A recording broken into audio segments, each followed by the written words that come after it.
ГАЗ-2304, пикап Volvo по прозвищу Бурлак. Сегодня я вам покажу, как собрать и покрасить данную сборную модель.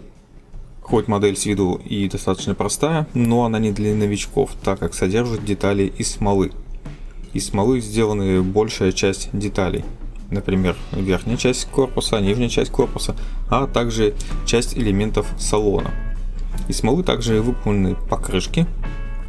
В этом наборе также есть и детали из пластика, но их не так много. Само собой присутствуют детали из прозрачного пластика, остекление, фары. И также есть подробная понятная инструкция со всеми этапами сборки.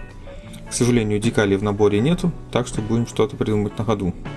Для сборки, как обычно, может потребоваться надфили, пилки, кусачки и острый цанговый нож. Детали из пластика между собой склеиваются специальным клеем для пластика, а все остальное клею на суперклей, жидкий и клей-гель. В самом начале, как обычно, отделяю все детали. Их тут немного, поэтому мне проще работать таким образом. Все отделил, а потом перехожу к зачистке. Где-то убираю заусенцы, где-то зачищаю пленку, где-то при необходимости подшкуриваю неровности. Часть отверстий в деталях была залита, поэтому необходимо сделать новые.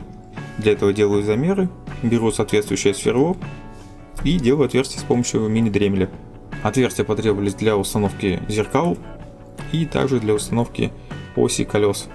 Местами детали необходимо зашпаклевать, для этого использую шпаклевку от Tamiya.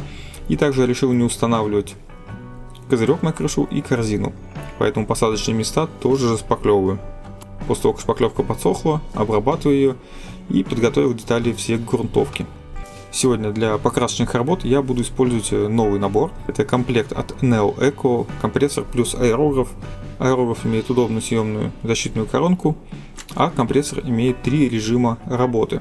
Помимо этого в комплекте идут аксессуары, это съемные бачки увеличенного объема, комплекты игл сопел 0.2 и 0.5. В аэрографе изначально стоит 0.3, игла для чистки сопла, ключ для разборки, пипетка и набор ёршиков. Помимо этого набор комплектуется шлангом и фильтром. Начну с грунтовки. Как раз она поможет выявить, как была зашпаклевана поверхность и нужно ли что-то переделывать. Ну и как видите, после грунтовки видно, что шпаклевка дала сильную усадку, поэтому необходимо зашпаклевать снова. Предварительно места сейчас зачищу и буду использовать уже не шпаклевку от Tamiya, а суперклей. Он, во-первых, сохнет быстрее, а во-вторых, не дает вообще никакой усадки по сравнению с шпаклевкой. Аналогично зачищаю и снова грунтую. И после повторной грунтовки, как видите, проблема полностью ушла. Теперь можно уже наносить основные цвета. Кресло окрашиваю в серый цвет. Все резиновые пластиковые элементы окрашиваю в цвет старой шины. В качестве первого базового цвета для корпуса будет голубой. Им я окрашиваю капот. Да, машина будет двухцветной. Кстати, часто спрашивают, как грунт держится на смоле. Держится хорошо, как видите, маски не подрывают его. Диски и глушители выкрасил металликом, темная сталь. И второй базовый цвет пастельно-оранжевый.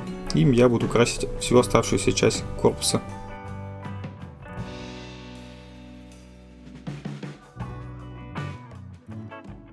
Несмотря на то, что скотч достаточно сильно прилип, как видите, краска тоже не подрывается с грунта и держится отлично. Далее перехожу к прорисовке мелочей. На приборной панели цветом кожи окрашиваю декоративные элементы.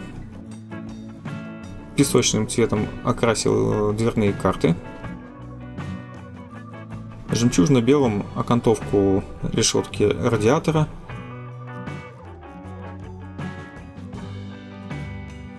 Этим же цветом окрасил часть салона изнутри кузова. Цветом серебро окрасил ручки внутри салона, снаружи кузова, также дверной замок и отражатели в поворотниках. Далее все детали покрываются глянцевым лаком для нанесения смывки. Ну а пока глянцевый лак сохнет, с помощью эмалевых маркеров окрашу резиновые уплотнители. Штука невероятно удобная и после высыхания не стирается. Ссылочки на него я оставлю в описании под видео. В качестве смывки я использую смесь смывок черный и коричневый от фирмы Tamiya. Наношу все углубления Таким образом выделяется объем, подчеркиваются детали. Чем аккуратнее смывка нанесена, тем затем проще будет убирать излишки. А излишки я убираю с помощью White Spirit и специальных безворсовых палочек. Кстати, ссылочку на безворсовые палочки я тоже оставлю в описании под видео. Они очень и очень удобные.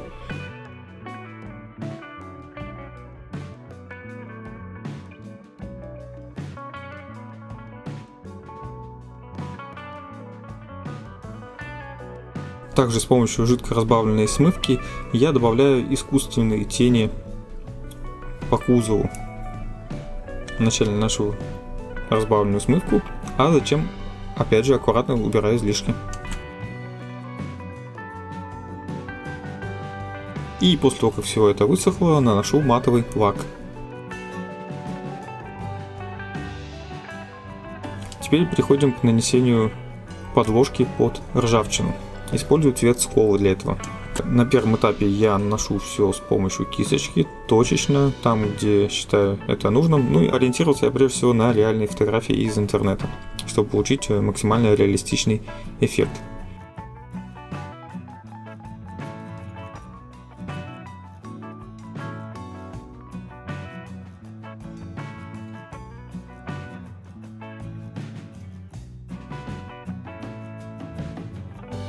Помимо использования кисточки, я также использовал и губку. Она позволяет наносить более хаотичные сколы потертости. Следующий этап нанесения ржавчины – это использование специальной жидкости. Она наносится поверх сколов, практически по всем участкам. Также аккуратно поверх наношу с помощью тонкой кисточки.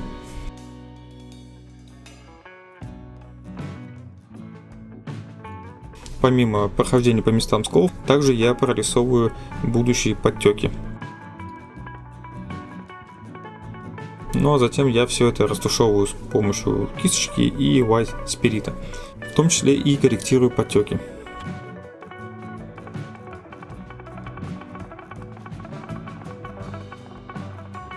Затем можно приступить к частичной сборке. Там, где я забыл замаскировать посадочные места, я очищаю их от краски. Таким образом, детали лучше склеятся. Для склеивания деталей смолы я использую суперклей. Салон можно уже весь собрать, установить кресло, рычаги, приборную панель, и можно примерить ее внутрь, чтобы установить дверные карты. Также устанавливаю все детали на днище автомобиля, в том числе и запаску. Далее с помощью краски хром выкрашиваю отражатели в задних фонарях и в передних фарах. В принципе, то же самое можно проделать с помощью маркеров Molotov Chrome. Для стеклянных элементов я, как обычно, применяю прозрачные лаки от фирмы Tamiya. Ими окрашиваю головные фары, задние фонари и также поворотники. В наборе идут отличные зеркальные элементы, поэтому зеркалами придумывать ничего не надо, просто приклеим их на свои места. Далее подготовил колеса и перехожу к переклеиванию стеклянных элементов. Для них я использую специальный клей. Прозрачные детали предварительно вытер с помощью тряпочки из микрофибры, и при работе с ними использую перчатки, чтобы лишний раз их не заляпывать. Очень важно на финальном этапе изнутри все протереть, так как потом доступа внутрь уже не будет.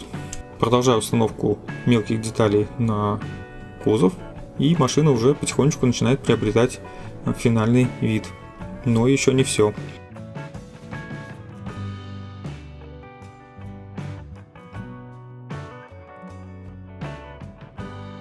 Устанавливаю колеса на место и дворники. Так как в наборе декали не предусмотрены, а в запасах у меня ничего не было, есть один тоже неплохой способ взять и распечатать номера на обычном цветном принтере. Не идеально, но лучше, чем ничего. Единственное, что способ работы с ними немножко отличается от декалей, и поэтому я вначале приклеиваю бумажку на двусторонний скотч, затем уже на двусторонний скотч приклеиваю на тонкий пластик от доширака, и финальный штрих — установка номеров на свои места. И вот что у меня получилось в итоге. Волга Бурлак, потрепанная временем. Мне результат понравился, ну а свое мнение вы можете написать в комментариях. Помните, что моделизм должен приносить удовольствие.